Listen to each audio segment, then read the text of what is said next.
Assalamualaikum warahmatullahi wabarakatuh.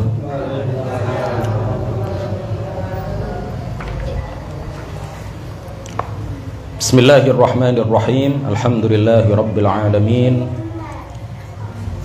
Wassalatu wassalamu ala sayyidina Muhammadin al-amin wa ala alihi wa sahbihi at-tayyibin at-tahirin. Rabbi shrah li sadri wa yassir li amri wa thabbitni ala al-iman. Allahumma la sahla illa ma ja'altahu sahla wa anta ya hayyu ya qayyum taj'alul hazna idza syi'ta sahla. Amma ba'd. Melanjutkan apa yang sudah kita kaji pada pertemuan sebelumnya. Walaupun tidak disebutkan di kitab Safinatun Najah, tetapi ini disebutkan dalam syarah. Karena ini penting, maka akan kami sampaikan, yaitu terkait dengan syurutut taklif, syarat-syarat seseorang itu dibebani untuk masuk ke dalam agama Islam dan menjalankan syariat Islam, ya, atau dalam penjelasan yang biasa kami sampaikan, kriteria mukallaf. Pada pertemuan sebelumnya kita telah membahas tentang tanda-tanda balik, ya. Mudah-mudahan bisa dipahami dengan baik karena banyak orang yang salah paham, terutama terkait dengan baliknya anak perempuan, terutama terkait dengan batas usia minimal baliknya anak perempuan. Nah, walaupun tidak disebutkan di dalam kitab, tapi karena ini penting, walaupun tidak disebutkan di dalam matan kitab Safinatun Najah atau Safinatun Najah, tapi karena ini penting, makanya pensyarah kitab ini menjelaskan mengenai syurutut taklif, syarat-syarat seseorang itu menjadi mukallaf, syarat-syarat seseorang itu diwajibkan masuk Islam dan diwajibkan menjalankan seluruh kewajiban dan meninggalkan semua yang diharamkan. Syarat-syarat taklif atau kriteria mukallaf itu sebagaimana yang sudah sering kita sampaikan, sebagaimana yang sudah sering kita kaji, ada 3. Yang pertama adalah balik, yang kedua adalah berakal, dan yang ketiga adalah telah sampai kepada orang tersebut aslud dakwah, yaitu inti dari dakwah Islam. Apa inti dari dakwah Islam? La ilaha illallah Muhammadur Rasulullah, 2 kalimat syahadat. Jadi seseorang yang memenuhi 3 kriteria, balik yang pertama, yang kedua berakal, yang ketiga telah sampai kepadanya inti dari dakwah Islam, dia telah mendengar 2 kalimat syahadat, maka orang tersebut dikatakan mukallaf. Nah, mukallaf itu ada 2, ada mukallaf yang kafir dan ada mukallaf yang muslim. Kita ini kan mukallaf kan, tapi kita sudah muslim, kita ini mukallaf muslim. Ada mukallaf kafir, di sana ada mukallaf kafir. Mukallaf itu kalau kafir berarti yang wajib dia lakukan 3. Yang pertama adalah masuk Islam, yang kedua menjaga Islam sampai mati, yang ketiga menjalankan syariat Islam. Apa yang dimaksud dengan menjalankan syariat Islam? Melakukan semua kewajiban dan meninggalkan semua yang diharamkan. Mukallaf itu kalau muslim seperti kita, mukallaf muslim, maka yang wajib kita lakukan 2. Yang pertama adalah menjaga Islam sampai mati, yang kedua menjalankan syariat Islam, artinya melakukan semua kewajiban dan meninggalkan semua yang diharamkan. Nah, mukallaf yang kafir kalau tidak mau masuk Islam lalu mati dalam keadaan non muslim, di akhirat masuk neraka selama-lamanya. Tapi kalau orang itu bukan mukallaf lalu mati dalam keadaan non-Islam, bukan mukallaf, mati dalam keadaan non-Islam, bukan mukallaf itu artinya tidak memenuhi 3 kriteria mukallaf. Balik berakal tapi tidak pernah mendengar 2 kalimat syahadat, berarti bukan mukallaf. Balik mendengar 2 kalimat syahadat tetapi gila, tidak berakal. Gilanya sebelum balik bersambung sampai setelah balik, mati dalam keadaan gila, berarti dia bukan mukallaf. Atau dia berakal, telah mendengar 2 kalimat syahadat tetapi belum balik. Tanda-tanda balik tadi sudah kita sampaikan, berarti dia bukan mukallaf. Jadi kalau orang itu bukan mukallaf atau tidak memenuhi 3, kalau balik tadi kan salah satu dari tanda balik, kalau sudah ada pada diri anak maka dia balik kan, salah satunya. Tadi kita juga sudah membahas tentang ciri-ciri mani, itu salah satunya. Kalau ada pada sebuah cairan maka dia disebut mani. Tapi kalau mukallaf ini harus 3-tiganya. Mukallaf ini harus 3 kriteria itu terkumpul pada diri seseorang supaya dia disebut mukallaf. 1 di antara 3 kriteria mukallaf kalau tidak ada pada diri seseorang maka dia bukan mukallaf. Kalau bukan mukallaf, kalau dia kafir, kalau dia tidak beragama Islam, mati dalam keadaan non-Islam tapi bukan mukallaf, maka di akhirat tetap selamat, tetap masuk ke dalam surga. Kenapa? Karena dia bukan mukallaf. Kenapa dia bukan mukallaf? Karena tidak memenuhi salah satu dari 3 kriteria mukallaf, tidak memenuhi dari 3 syarat taklif yang sudah kita sebutkan tadi. Jelas?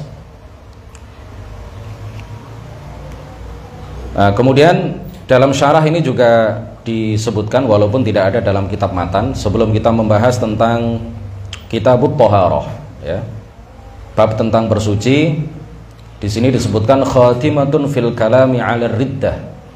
Karena ini penting maka kita jelaskan. Riddah, apa itu riddah? Riddah itu artinya adalah qat'ul Islam, memutus Islam. Memutus Islam. Jadi yang bisa batal itu bukan hanya wudu, yang bisa batal itu bukan hanya sholat, yang bisa batal itu bukan hanya puasa, tetapi Islam itu juga bisa batal. Islam itu bisa rusak, Islam itu bisa putus. Kalau Islamnya seseorang itu batal, berarti dia non muslim, berarti dia kafir. Oleh karena itu penting bagi kita untuk mengetahui apa saja yang menyebabkan seseorang batal Islamnya.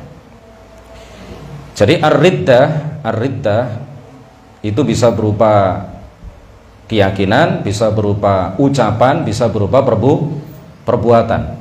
Kalau seseorang itu melakukan keyakinan yang menyebabkan dia murtad, maka itu disebut keyakinan riddah. Ya, keyakinannya disebut apa? Keyakinan atau riddah yang berupa keyakinan yang menyebabkan seseorang murtad. Orangnya disebut murtad. Ada pula riddah itu yang berupa ucapan. Kalau seseorang mengucapkannya berarti dia murtad. Ada pula riddah itu yang berupa perbuatan. Kalau dilakukan seseorang berarti orang itu murtad. Nah, oleh karena itu riddah itu ada 3 macam. Jadi riddah itu pengertiannya apa tadi? Qat'ul Islam, memutus keislaman. Ada 3. Yang pertama adalah riddah yang berupa ucapan, yang kedua riddah yang berupa perbuatan, yang ketiga riddah yang berupa keyakinan. Setiap jenis dari 3 macam riddah ini cabangnya banyak, contoh-contohnya banyak. Sudah sering kita sampaikan ketika kita belajar Mukhtasar Sulamit Taufiq, ya, sudah pernah kita bahas secara panjang lebar. Nah, di sini akan kami ingatkan kepada kita semuanya bahwa ada sebuah kaidah yang telah disepakati oleh para ulama.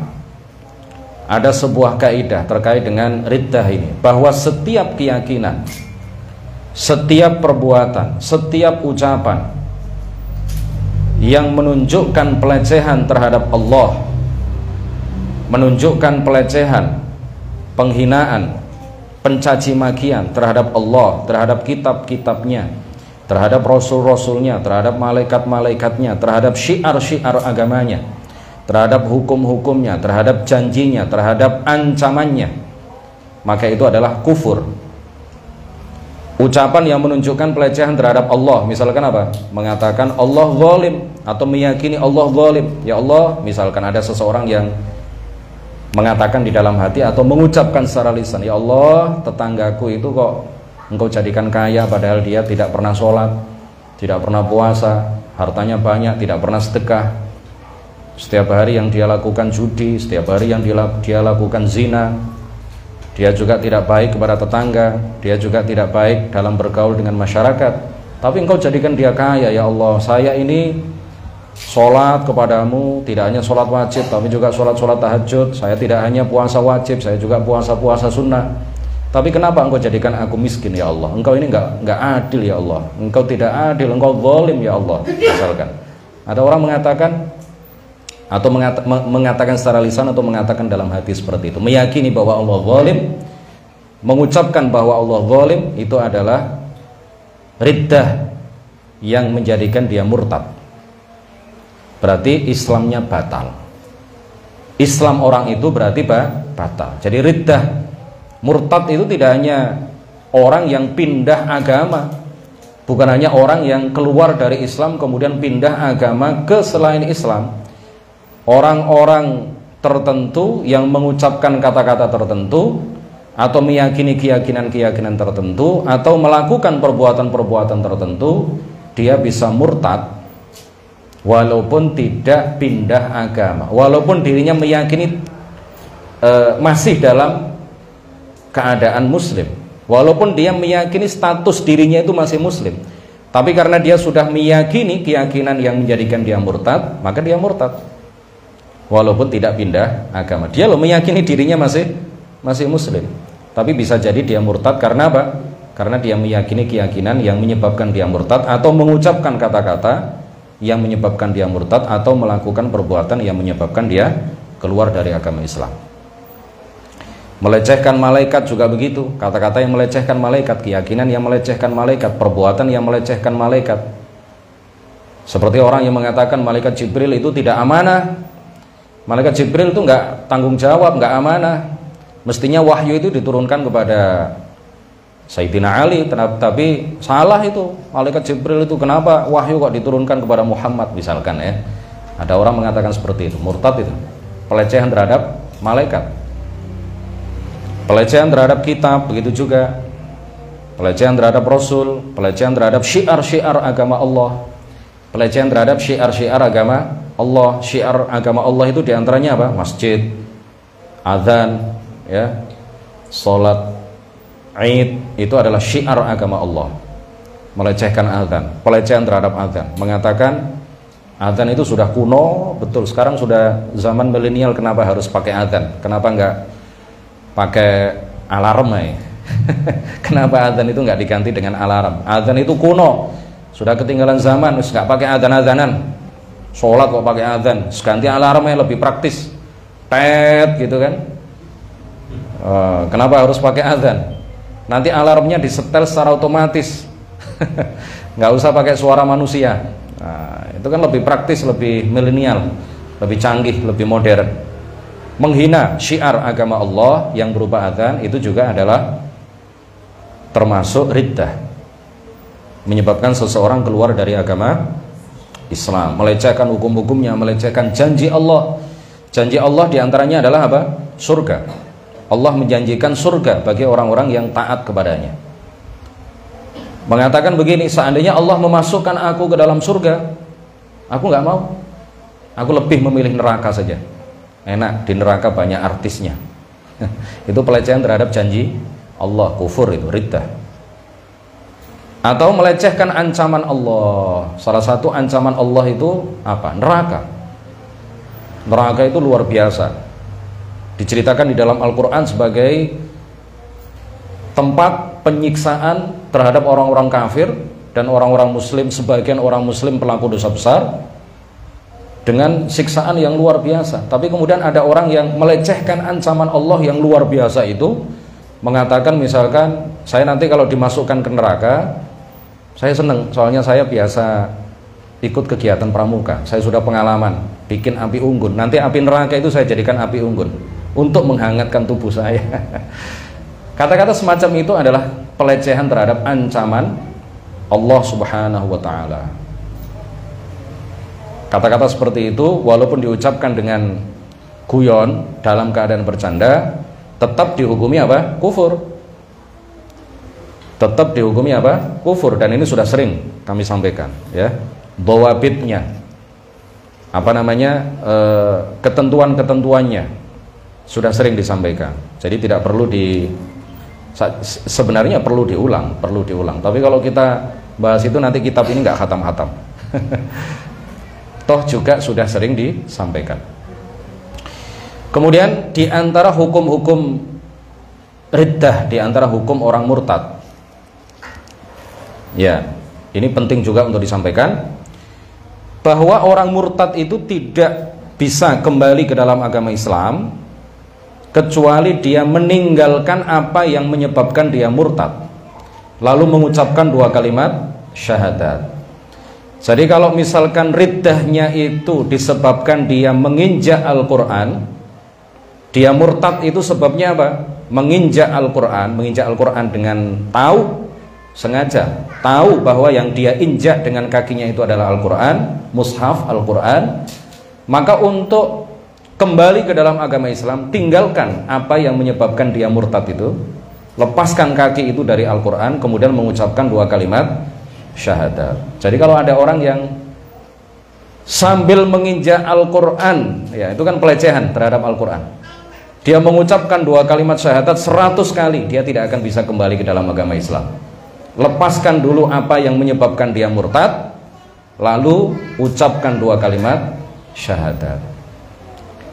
Meyakini bahwa Allah tidak maha kuasa, misalkan meyakini bahwa Allah tidak maha kuasa, itu kan keyakinan yang menyebabkan dia murtad. Lepaskan dulu keyakinan itu, yakini bahwa Allah maha kuasa, lalu ucapkan 2 kalimat syahadat. Kalau orang itu masih meyakini bahwa Allah tidak maha kuasa, walaupun dia mengucapkan 2 kalimat syahadat 1000 kali, dia tidak bisa masuk ke dalam agama Islam. Dia tidak akan bisa kembali ke dalam agama Islam kecuali dengan melepaskan apa yang menyebabkan dia murtad, kemudian baru mengucapkan 2 kalimat syahadat. Jelas ya?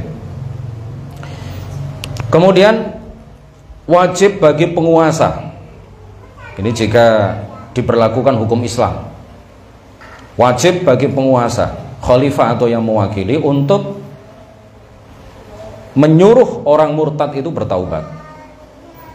Kalau tidak mau bertaubat dengan kembali ke dalam agama Islam, maka dia wajib dibunuh, hukuman mati, ya. Kalau hukum Islam itu diberlakukan, betul-betul diberlakukan, orang murtad itu hukumannya apa? Hukuman mati. Itu lebih jahat daripada membunuh, lebih jahat daripada mencuri. Keluar dari agama Islam, dosa yang paling besar. Lebih besar dosa orang yang murtad dibandingkan dengan orang muslim misalkan yang membunuh muslim yang lain. Ini sudah keluar dari agama Islam. Kalau yang membunuh itu fasik, tidak sampai murtad, pelaku dosa besar. Kemudian orang yang murtad itu batal puasanya, batal tayamumnya. Kalau wudhu tidak batal, ya. Jadi kalau ada orang yang habis wudhu pergi ke musola, pergi ke masjid, di tengah jalan dia murtad, terus diingatkan sama orang, itu ucapan kamu itu menyebabkan kamu murtad, ucapkan 2 kalimat syahadat. Kemudian dia mengucapkan 2 kalimat syahadat, kembali ke dalam agama Islam, tidak perlu wudhu lagi. Wudhu dia sebelum dia murtad itu bisa dia gunakan untuk melakukan sholat setelah dia murtad, karena riddah murtad itu tidak membatalkan wudhu. Yang batal dengan sebab riddah itu adalah puasa, tayamum, okay? Wa aqdu nikahihi qabla ad-dukhuli, kemudian akad nikah yang dia lakukan sebelum dukhul. Kalau ada 2 orang muslim muslimah, ada sepasang muslim muslimah melangsungkan akad nikah, belum terjadi dukhul, belum ada hubungan suami istri, yang satu di antara 2 orang itu, di antara suami istri itu murtad, hukumnya apa? Otomatis akad nikahnya batal. otomatis akad nikahnya batal. Kalau yang murtad itu kembali ke dalam agama Islam, maka status pernikahan keduanya itu tidak bisa kembali kecuali dengan akad nikah baru. Kalau ingin menjadi suami istri lagi, maka harus dengan akad nikah yang baru. Ini kalau murtadnya itu terjadi sebelum dukhul. Jelas bagus ya? Ini kalau akad nikahnya kalau murtadnya itu terjadi sebelum dukhul. Nah, sekarang kalau yang murtad itu keluar dari agama Islam, ya murtad ya keluar dari agama Islam. Kalau yang keluar dari agama Islam, murtadnya itu terjadi setelah dukhul, maka status akad nikah di antara keduanya itu mauquf. Mauquf itu apa? Belum jelas ini. Akad nikahnya batal apa tidak? Mauquf, belum jelas, tergantung. Bergantung kepada apa?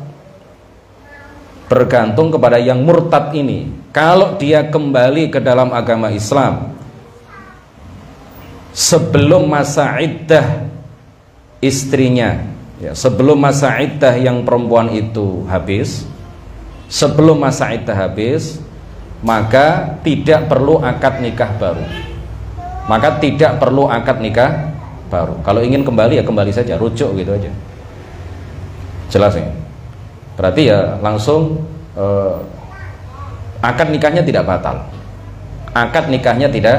Tidak batal. Tapi kalau yang murtad itu kembali ke dalam agama Islam dengan mengucapkan 2 kalimat syahadat setelah berlalu masa iddah perempuan, setelah habis masa iddah perempuan, baru mengucapkan 2 kalimat syahadat, masuk kembali ke dalam agama Islam, maka akad nikah di antara keduanya batal. Kalau ingin menjadi suami istri lagi, harus dengan akad nikah yang baru. Semerap ya, iddah itu kan sudah pernah kita bahas waktu kita bahas masalah bab nikah.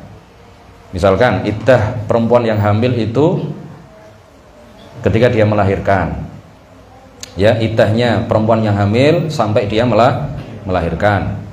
Iddahnya perempuan yang masih keluar darah haid itu adalah apa? 3 kali masa suci. Iddahnya perempuan yang sudah tidak keluar darah haid, iddahnya berapa bulan?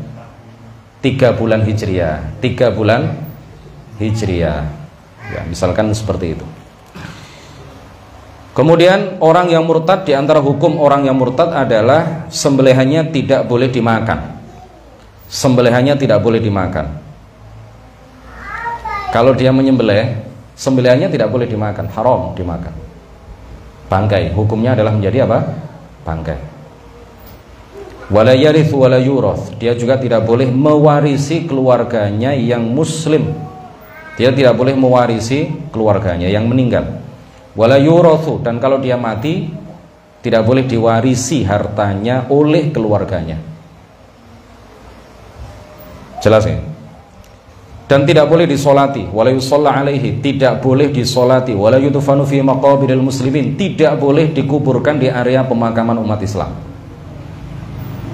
Tidak boleh disolati, tidak boleh dikuburkan di area pemakaman umat Islam.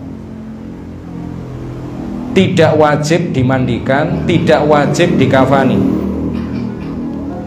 Kalau sholat jenazah tidak boleh, dikuburkan di area pemakaman umat Islam tidak boleh.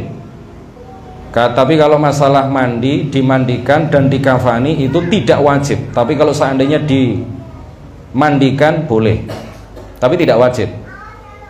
Dikafani boleh, tapi tidak wajib. Tapi kalau sholat jenazah tidak boleh. Dimakamkan, dikuburkan, dipendem. Wong murtad yang ada dimakamkan barangnya. Ditanam, dipendam di area pemakaman umat Islam tidak boleh. Wa maluhu fi hayatihi mauquf. Hartanya pada saat dia hidup itu mauquf, artinya statusnya nggak jelas. Hartanya sewaktu dia masih hidup itu mauquf. Apa yang dimaksud dengan mauquf? statusnya nggak jelas ini. Bergantung, ya. Waqila baqin ala milkihi.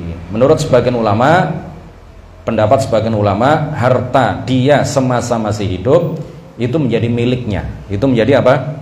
Miliknya. Tetap miliknya. Dia berhak untuk membelanjakannya. Tapi kalau dia sudah mati, orang murtad itu kalau sudah mati secara hukum Islam, hartanya fai. Hartanya itu menjadi apa? Fai. Hartanya menjadi fai itu artinya apa? Tidak boleh diwariskan, tidak boleh diwarisi oleh ahli keluarganya, tetapi ditasarrufkan, dibelanjakan untuk kemaslahatan umat Islam. Jadi kalau ada penguasa, ya penguasa yang memberlakukan hukum Islam ya diserahkan kepada khalifah. Kalau tidak ada ya diserahkan kepada orang yang alim, yang bisa dipercaya, yang paham tentang harta fai, ya, harta yang ditinggalkan oleh orang yang murtad. Kemudian tadi terlewatkan sedikit. Wala yasihhu 'aqdu nikahihi mutlaqan. Tidak sah akad nikahnya dengan siapapun. Akad nikah yang dia lakukan. Orang murtad itu kalau melakukan akad nikah dengan siapapun tidak sah. Dengan orang murtad semisal dia tidak sah, dengan orang Islam tidak sah, dengan orang kafir, dengan orang ateis nikahnya tidak sah. Artinya apa? Kalau dia memaksakan melangsungkan akad nikah dengan orang tertentu berarti zina, ya. Itu terhitung apa? Perbuatan zina. Ini sedikit sekelumit tentang hukum-hukum riddah. Besok offline-nya libur ya, saya ngisi acara. Tapi rekamannya ini bisa dilihat di YouTube. Nanti akan kita upload ke YouTube. Hari Selasa, Rabu seperti biasa kegiatan setelah tarawih ini libur. Saya ngisi di NO online ya. Offline-nya di Pondok Miftahul Ulum, kajian kitab Jauharatut Tauhid. Subhanakallahumma wa bihamdik asyhadu an la ilaha illa anta astaghfiruka wa atubu ilaik. La ilaha illallah. Allahumma shalli ala sayyidina Muhammad wa ala alihi wa sahbihi wa sallim. Rabbighfir li wa liwalidayya wa lil mu'minina wal mu'minat. Wassalamu alaikum warahmatullahi wabarakatuh.